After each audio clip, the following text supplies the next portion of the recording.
5 seconds. Start. சட்டமன்ற பேரவையில் வரவு செலவு திட்ட பொது விவாதத்தில் பங்கு கொண்டு ஓர் உறுப்பினர் பேசியதாவது: மாண்புமிகு பேரவை தலைவர் அவர்களே, இந்த நிதிநிலை அறிக்கை மீது நடக்கும் பொது விவாதத்தில் பங்கேற்று என் கட்சியின் சார்பாகவும் என் சார்பிலும் கருத்துக்களை எடுத்து வைக்க வாய்ப்பளித்ததற்காக முதற்கண் என் நன்றியறிதலை தெரிவித்துக் கொள்கிறேன். என்னை தேர்ந்தெடுத்து இந்த மாமன்றத்திற்கு உறுப்பினராக அனுப்பி வைத்த என் கட்சி தலைமைக்கும் எனது தொகுதி மக்களுக்கும் எனது நன்றியினை தெரிவித்துக் கொள்ள விரும்புகிறேன். அரசின் திட்டங்களில் உள்ள நல்ல அம்சங்களை பாராட்டுவதோடு நின்றுவிடாமல் குறைகளையும் சுட்டிக்காட்டி அவற்றை போக்க எடுக்க வேண்டிய நடவடிக்கைகள் குறித்த ஆலோசனைகளையும் வழங்க வேண்டியது ஓர் உறுப்பினரின் தலையாய கடமை என்பதை நான் நன்கு உணர்ந்துள்ளேன். தமிழ்நாட்டில் வறட்சி, வெள்ள சேதம் போன்ற துயரங்களை அனுபவித்த விவசாயிகளின் கடனை தள்ளுபடி செய்ய வேண்டுமென்று பல உறுப்பினர்கள் வேண்டுகோள் விடுத்தனர். உறுப்பினர்களின் கோரிக்கைக்கு செவி சாய்த்து விவசாயிகளின் கடன் முழுவதையும் தள்ளுபடி செய்யப் போவதாக அறிவித்துள்ள அரசின் நடவடிக்கையை பாராட்டாமல் இருக்க முடியாது என்பதை தெரிவித்துக் கொள்ள விரும்புகிறேன்.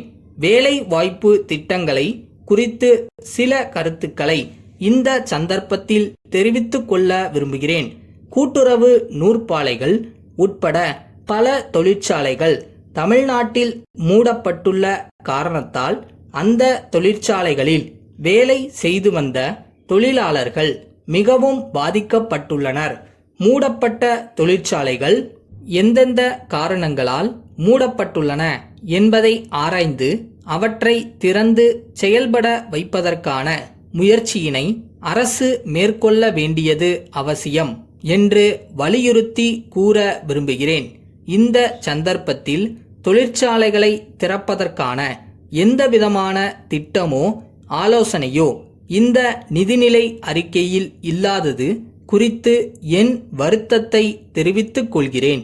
வரி சலுகை, இலவச மின்சாரம், மானியங்கள் போன்றவைகளை இந்த தொழிற்சாலைகளுக்கு அளித்து அவைகள் மறுபடியும் செயல்பட வழிவகை செய்ய வேண்டும். அரசு துறைகளில் பணி நியமனங்களுக்கு தடை விதிக்கப்பட்டிருந்தது. அந்த தடையை இந்த அரசு நீக்கியது குறித்து என் மகிழ்ச்சியை தெரிவித்துக் கொள்கிறேன். இருந்தாலும் கூட இன்னமும் காலியாக உள்ள பணியிடங்கள் பள்ளி, கல்லூரி அலுவலகங்களில் நிரப்பப்படாமல் உள்ளன. இது குறித்து கேட்கிற நேரங்களில் ஒவ்வொரு இடத்தில் ஒவ்வொரு காரணம் கூறப்பட்டு வருகிறது.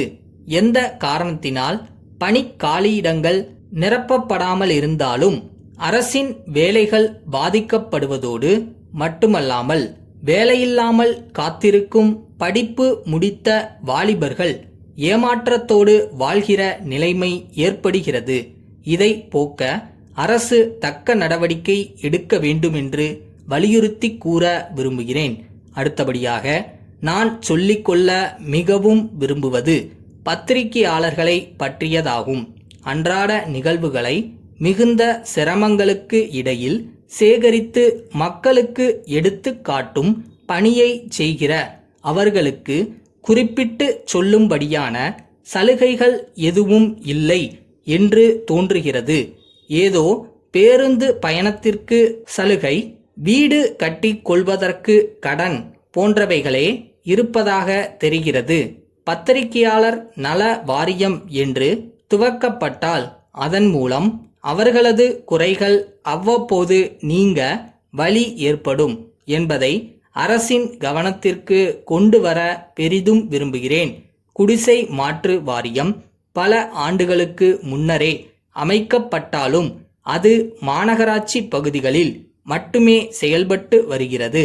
இந்த நிலை மாற்றப்பட வேண்டியது மிகவும் அவசியம்.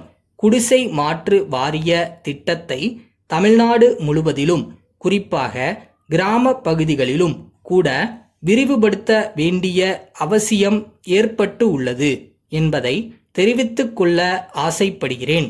பேச வாய்ப்பு அளித்ததற்கு நன்றி கூறி உரையை முடித்துக் கொள்கிறேன்.